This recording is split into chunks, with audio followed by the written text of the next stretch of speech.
buscando una plaza para cuartos de final. En el lado azul, el hombre que eliminó a Soaz, QTV.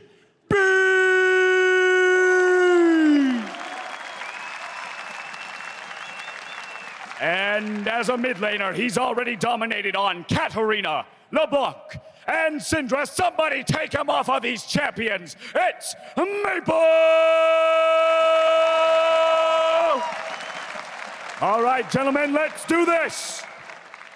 I almost thought we were going to see, the village people, YMCA there for a second. I was starting to dance a little bit, but then I realized it was just his name. It's just QTV right there. Dash may have to go full on charades later on because he is seemingly slowly getting affected in the voice department. Yeah, I mean, everyone has their limits. He's still got a full extra day. Maybe you could get up there, Crepo. Your time to shine. What do you think? No, we established this day one with the fish show. People with girly voices stand here. People with manly voices do the stage. Anyways, let's focus on the game again. Enough about us. QTV versus Maple. QTV took down Soaz. Yeah, he did. And that was one where I think Soaz would like to have it back. Soaz definitely was another guy who was prepping a lot for the 1v1s. Yep. He really wanted to do well, and he made some mistakes. And QTV was there to quickly capitalize on it. Definitely did really well for himself. And Maple on the other side has been shining throughout this tournament. Even in losses, he's been looking great. So he's just so fun to watch. Maple is probably one of the kind of consistent value delivering players. Whenever you see Maple in any mode, game or tournament, there is a quality bar that he will bring to the table. Yeah, he's fantastic. This guy can go toe-to-toe with the very best, the likes of FLICKR, and come out looking very good. Both in his loss to LCK, as well as his wins, against NA, he looked incredible. So he can do it against the best and the worst. There you go. There you go, Crepo. I got nothing to say to you. I'm just going to accept that, and we're going to move on. God damn it! Sometimes you have to laugh. Yeah, you got to take better me laugh out. than it is to cry. Yep, definitely so. I'll take that in mind. All right. We will not be seeing many more Caitlyn's, I feel, Azale. No. Caitlyn is so good in this mode, I think, and it's something that especially works very well with the kind of more passive modes, and it's like, especially if you think that your opponent is willing to play the 100 CS type games. Yeah. Caitlyn with a resolve spec, like you were pointing out earlier. It's the lock Syndra. Insta-lock, though. Again, guys, here at Riot Games, we don't want you to cheat, but if there happens to be a giant monitor right next to you, maybe just take a look-see. Although this pick looks okay. Although for Syndra, it's what he played last time, is it not? I believe he actually did play Syndra. I want to say he played against Bengi, unless I'm confusing that, because there was a Syndra versus TK matchup. And I think it was Maple it was playing pretty that close against Bengi. And Bengi made some pretty big mistakes in that one. He actually was looking like he was doing pretty well, kind of trying to trade his HP for mana. And he ended up all in an inning. Oh my god. Okay. Ramus. Okay, Urgot. Interesting. Urgot's fun to watch, because if there's a champion with a really high all-in, maybe we finally found the answer to Syndra. All these Reddit threads about man, she missed all her spells, threw a bunch of spears in my face and I'm dying. Well, were you playing Urgot? Were you? Because you're passive and your shield can protect you. Yep. And then you're going to have that one guy who's like, I have 700 Urgot games to lose to Syndra. Yep. Maybe it's because you're bad. Maybe, right. Crepo. Let's see. This does feel like a match where Syndra just had such an easy push. Yeah, I agree. And I think that if summoner spells aren't changed, it's pretty interesting because we did see the fact that Maple was not running Exhaust, which you might be like, well, why? Exhaust is so powerful in these 1v1s. It's because he's not expecting to get into melee range, right? He's trying to use his range to kind of poke out his opponent, to keep throwing those spells from a longer range than the Urgot can get into. He never wants to actually be in range of exhausting, right? He wants to stay very far back unless he's trying to go for that all-in kill and use the Ignite. Yeah, that's definitely what Urgot wants to do. He wants to get up close to the Syndra, hopefully dodge some spells somehow, get that reduced damage from the ultimate, because to my knowledge, just going to make sure I'm not messing it up here, it stays on you 2 seconds after the ultimate, right? Yeah, I do believe so. I mean, I don't know the exact timing, but it's a flat damage reduction. Yeah. It is a buff. With a lingering effect. Exactly. So that's kind of the... If we're looking at if it ever gets to level 6, QTV wants to swap before or during the ulti. Ideally, you want to swap mid-ulti animation, so you soak the ulti, and then have a trade right after on the second round of cooldowns from the Syndra, that you also get double reduced damage, one from your passive and one from the R lingering effect. Yeah. But that is if it gets to level 6, because it could just be an early push Fiesta for Maple. It certainly could, and the thing is, for QTV, if Syndra gets 6, you have to either ult or exhaust that ultimate, or you're probably just going to take simply way too much damage. And that's how Bengi ended up losing this matchup, getting a full unexhausted ultimate on him, and it's just too much to take. He got chunked so low, and Maple's going to try to stay out of range, going to try to poke him out, hit those Qs, hit those Es, and look for the trades on that. And definitely initiate the ulti out of exhaust range, just like we were talking about earlier. You do not want to get that ulti exhaust. And for QTV, it's paramount that he does exactly that. Again, just like any 1v1 starts, people hit the first creep just a ton. Want to get that down, focus on single creeps, single melees. QTV is kind of already looking to yield a push just a bit. Maple can get those range creep down. And Maple is starting the W, actually. Oh, that's so he took the W. He wants to just be able to kind of harass this out, try to get some early poke onto QTV, and it does have very good range, so it is interesting to see that he is electing to go for that. QTV, I mean, level 1, you're not really looking to do too much. You are much more hoping for that level 2. You hit your E, and then you start to get really, really good trades. Yeah, QTV is running 0-18-12. So he's doing a Thunderlord's Urgot with then a Resolve side spec. And the full mana regen there. So he has all the HP regen talents and the mana regen talents, which I really do like quite a lot. And it may allow him to kind of skip something like a tier that Impact went into, right? You can go for something like a Hex Drinker instead. You can go for more defensive options because you may not need to itemize as heavily into the mana regen. And that can help you to survive an all-in that may come from Maple. And if you can live through that ultimate, if it gets there, obviously, and kind of get up in his face and really start to kind of get that fight close and personal, you could win. Yeah, definitely so. Maple right now, honestly, wants to get the most out of his spells. That's why he's last hitting purely with auto attacks. Doing a decent job so far, not dropping too much CS, still feeling a few ahead. QTV, that's a good connect here on level 3, obviously. Sidesteps to counter damage, that's a really beautiful trade. Oh, he's looking...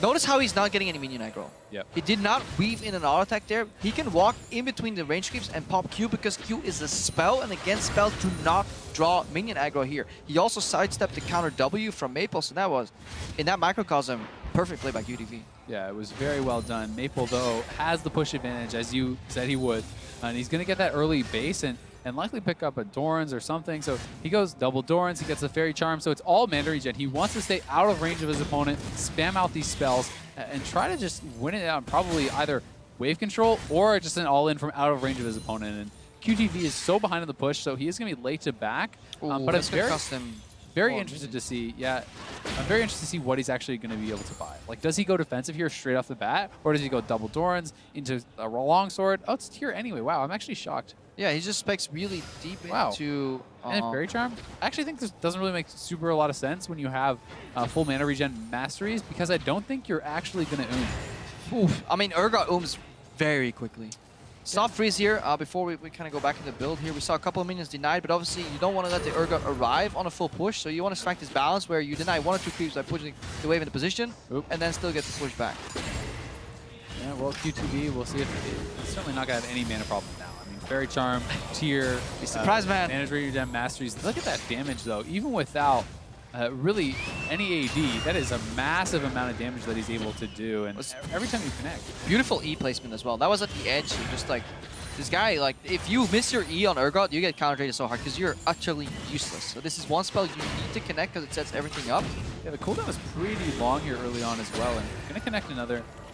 And if you're wondering why he's using the shield when he does connect that, it adds the slow. So it does put the slow onto that. But if we bring Hyder Critical, he would not be in range for a second hit after the slow. So technically that was a wasted shield, which got him poked right after. So we're really judging like these micro trades here, but it can always mean the difference in the end. Yeah, it certainly can. A lot of these matches have come down to very, very small differences, and QTV able to absorb a lot of that damage. And you know, if this does go further, will he pick up the null magic mantle? Will he build more defensively?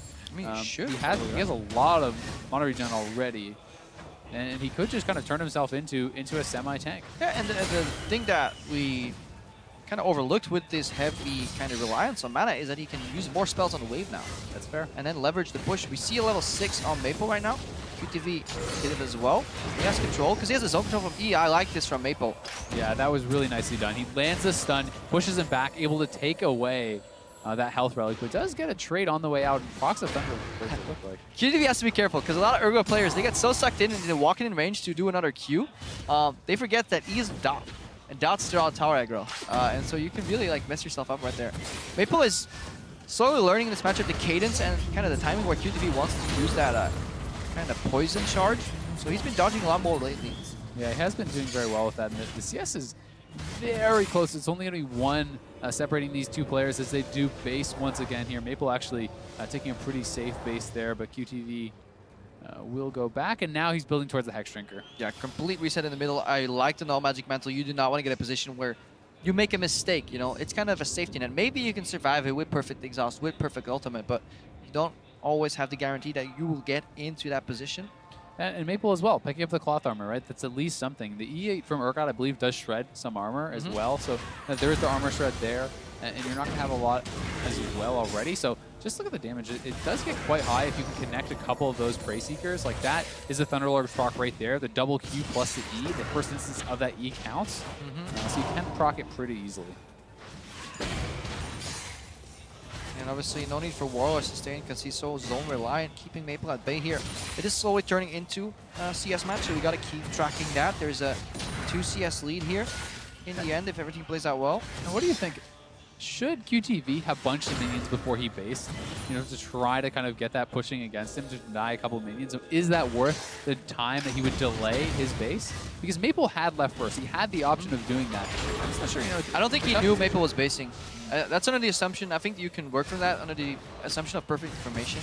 But you never know if this guy's in the brush waiting to push out anyways. Because if you stack a wave and the guy fast pushes you, then you just got, yeah, you just got played. Baited and outsmarted. Yeah. Good old baited and outsmarted. Good poke here. Basically predictive movement. You know, as you know somebody has to walk up for the final CS, put a Q in his face and he walks straight into it. It's those little things that mid laner's so good at. And QTV double popping the potions. He's going to be right back to full HP. Yeah, we're looking at level 9 spike for Maple if he keeps control of this matchup. If this is perfect CS, he is trailing by 1, right? So there's 4 more CS in there, so they're equal.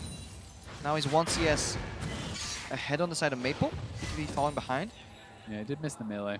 And it actually doesn't matter if they're equal or not. It matters who kills the last wave first, right? Even if you would equal out the next wave.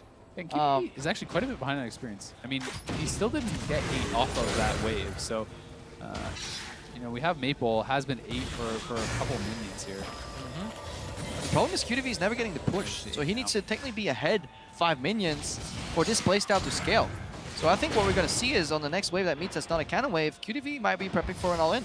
Yeah, I think he's going to have to because he's been giving right here. This might be it on this shield here.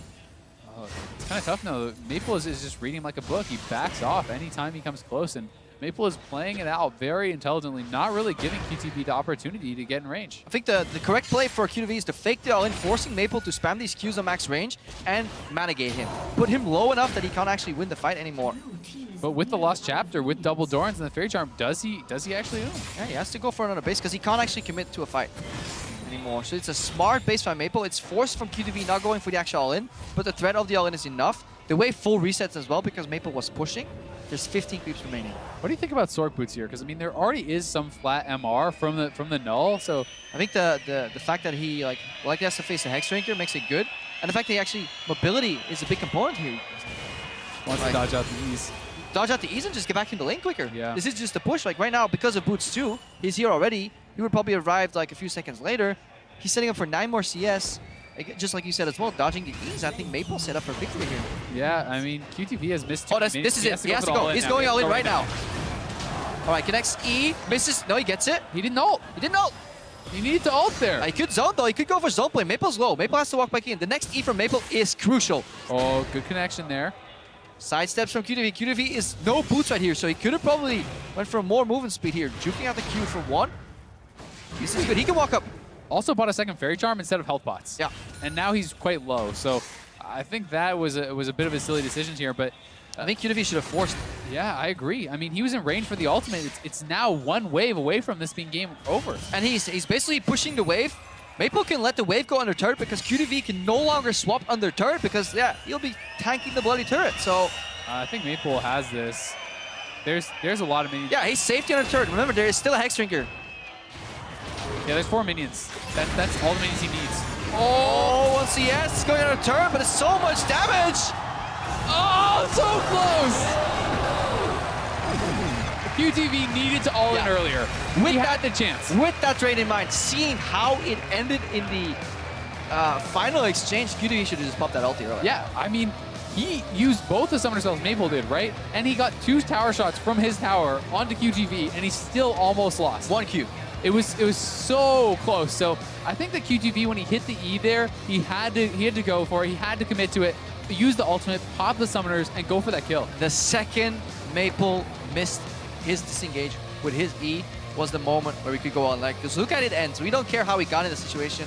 Like, in the end, Maple, he got his barrier burned through. That was not a full duration barrier, and he was still 1 hit away from dying. Yeah, that was insanely close, and it just came down to that. I mean, QTV did not pull the trigger when he had the chance, and Maple playing to his win conditions, playing it very smart, avoiding that all in as best as he possibly could, and he's going to move on again. Yeah, and we also learned that Syndra. the crowd just wants to see blood. They don't care about the nuances of positioning, cooldown rotations, you know, missed abilities. All they want to see is somebody die. It's true. Just really, really sad, man. There's some beauty in League of Legends. They just need to appreciate, you know? Yeah. Yeah, take him on a magical journey. Take it on a magical journey about minion wave placements. Yeah, exactly. Anyways, Dash and Ibai should be ready on stage. Maybe just Ibai that I see standing there. Our last 1v1 is ready to go, so let's send it over to them.